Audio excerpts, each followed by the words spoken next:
Hello student, welcome to Mother Swag Inter College online classes. Good morning to all of you. Student, today we are going to read English poetry. In poetry, we will read poem first. It means lesson first. The Road Not Taken, composed by Robert Frost.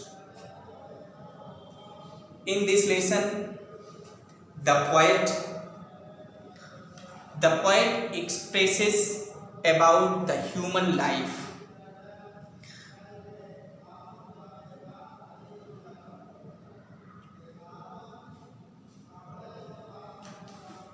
Here, the poet expresses the road as a life, where there is two way of life. Human beings were confused to go the way of two life.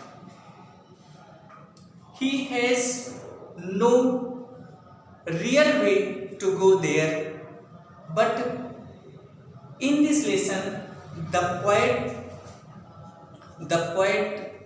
is also confused which way he will go and which way will not go. Here the roads is a life. Now we start the poem. Before all of you take out your English book with me. Now we will start the poem.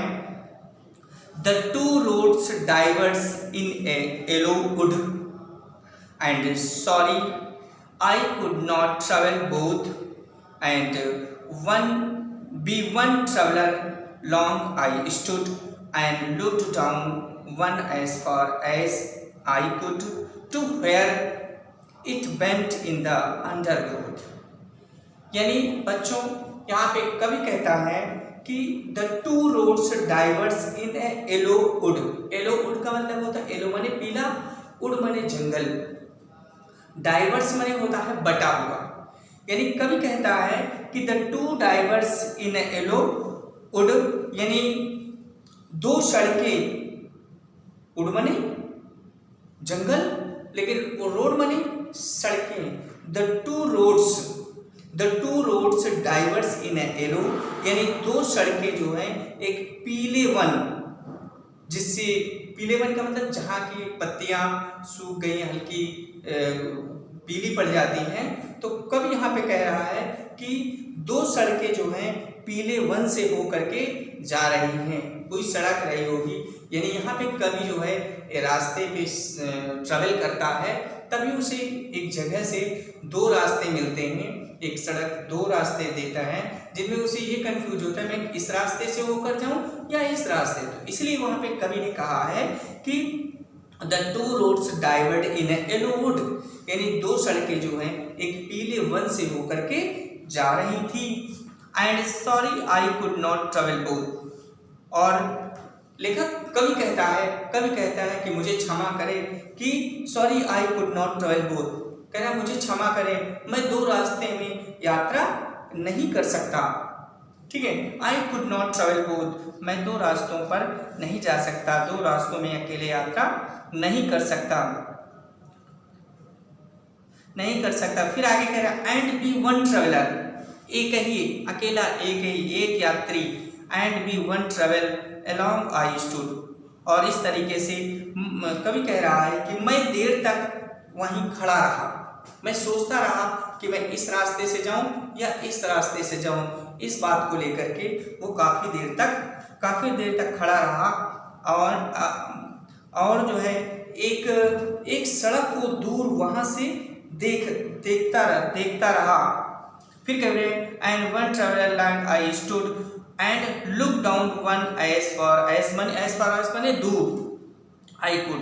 और कवि कह रहा है कि मैं देर तक खड़ा रहा और देर तक खड़ा रहा और सड़क को दूर दूर तक जो है दूर वहां तक देखता रहा, जहां से जो है एंड लुक्ड डाउन मैंने देखता रहा, one for as I could, जहां तक, to where it went in the underwood, जहां दूर ये मुड़कर पेड़ों के झुरमुट में लुप्त हो जाती थी, गायब हो जाती थी। मतलब उस सड़क को देखता रहा, एक जगह जहां से इधर जाता वहां एक जगह खड़े होकर देखता तो दूर तक देखता कि झुरमुट से जाकर के वो सड़क गायब हो जाती है। यानी बिल्कुल कवि जो है यहाँ पे बिल्कुल दुविधा में पड़ा हुआ है कि मैं कैसे करूं, क्योंकि जिस रास्ते से होकर के वो जाना चाहता है वो रूट दूर तक दिखाई देती है और दूर तक दिखाई देने के बाद वहां से बिल्कुल लुप्त हो जाती, गायब हो जाती, दिखाई नहीं पड़ती। तो मैं आगे जाऊंगा कहाँ, इस दुविधा में है कि मैं किस रास्ते से होकर के जाऊं। अब कवि ने second stanza, now we start second stanza, then took the other just as a fair and having perhaps the better claim, because it was a gracie and wanted wear through, as for that the passing there had on them really about the same। अब यहाँ पे second stanza में कवि कहता है कि then took the others, यानी कुछ देर तक जो है, कुछ एक अनिश्चित समय तक जो है एक सड़क पर काफी देर तक वो देखने के पश्चात जो है तब वो कहता है कि and then took the other, और तब मैंने दूसरा मार्ग चयन किया, तब मैंने दूसरा मार्ग चयन किया, just as and having perhaps the better claim, जो क्या था, जो उतना अच्छा था।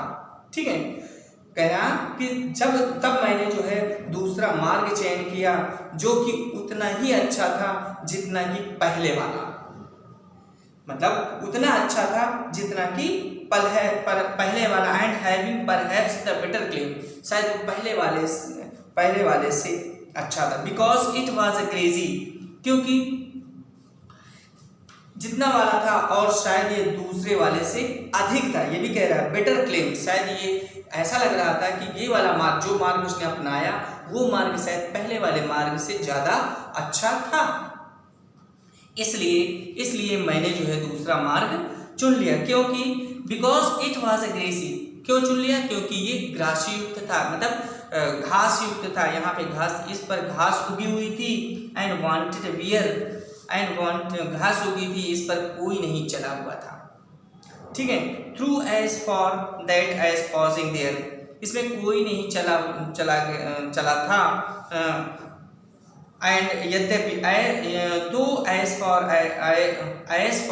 दैट द पासिंग देयर, यहाँ पे कोई नहीं चला था, यद्यपि आगे जाने पर पाया, लेकिन यद्यपि as for that passing time, यद्यपि आगे जाने पर उसे पता चला कि had warn them really about the same, आगे जाने पर उसे पता चला कि इस पर चलने के चिन्ह थे।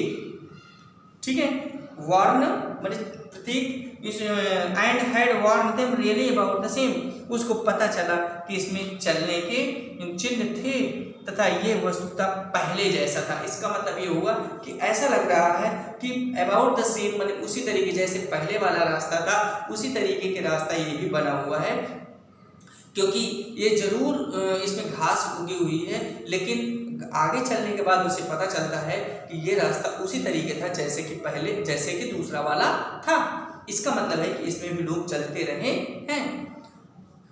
तो बच्चों, इस तरीके से ये कवि जो है बड़े असमंजस की स्थिति में आगे बढ़ता है। अब हम उसी के आगे तीसरे पैराग्राफ को अध्ययन करेंगे। Now we start third paragraph. And both that morning equally lay in leaves no steps had trodden black. Oh, I kept the first for another day, yet knowing how way leads on to way, I doubted if I should ever come back। अब देखिए यहाँ पे कवि कह रहा है and both, और दोनों, दैट मॉर्निंग इक्वली, कवि कह रहा है और वह मॉर्निंग का मतलब सुबह, और उस सुबह दोनों मार्ग यानी दोनों रास्तों पर जो है समान पत्तियां बिछी थी। ठीक है, बोथ मॉर्निंग इक्वली ले माने पड़ी हुई थी, दोनों मार्ग पर प्रातः काल जो है वो एक समान जो है दोनों पर ले इन द लीव्स माने पत्तियां पड़ी हुई थी। No steps had trodden black, ठीक है, और पत्तियां पड़ी हुई थी और किन्हीं पर पद चिन्हों ने उन पर कोई काले निशान नहीं छोड़े थे। मतलब जो पत्तियां पड़ी हुई थी उन पत्तियों पर ऐसा लग रहा था कोई यहाँ से अभी गुजरा नहीं है, किसी के पैरों के निशान दिखाई नहीं देते थे। Leaves on steps had trodden black, काले चिन्ह जो हैं उस पर नहीं दिखाई देते थे, नहीं छोड़े थे, कोई उसमें नहीं गया था। फिर आगे कवि कह रहा oh I kept the first for another day, और कह रहा अरे मैं पहले वाले को किसी और दिन के लिए छोड़ता। कवि कह रहा है कि अरे मैं पहले वाले को मैं और किसी दिन के लिए छोड़ता। At knowing how way leads on to way, I doubted if I should ever come back.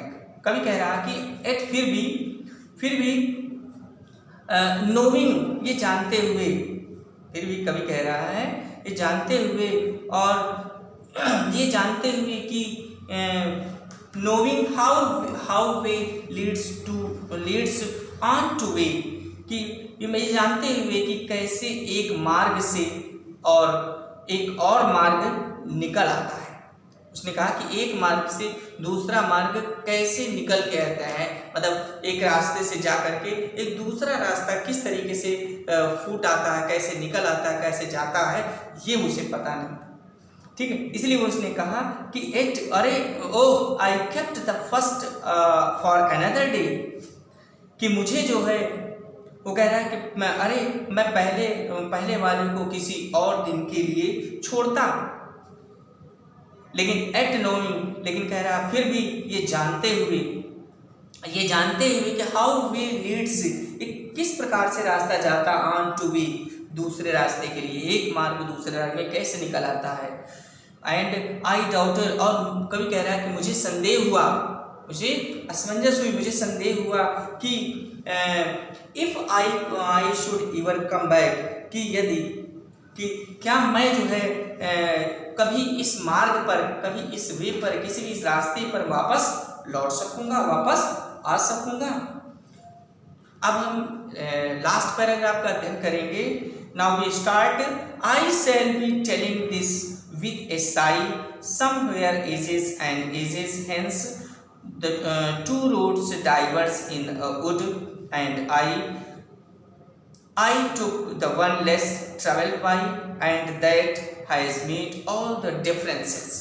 कवि कह रहा है कि I shall be telling this, मैं आज से I shall be telling this with a sigh, मतलब sigh का मतलब आहें भरना, मैं जो है एक आहें भर करके मैं बताना चाह रहा हूँ।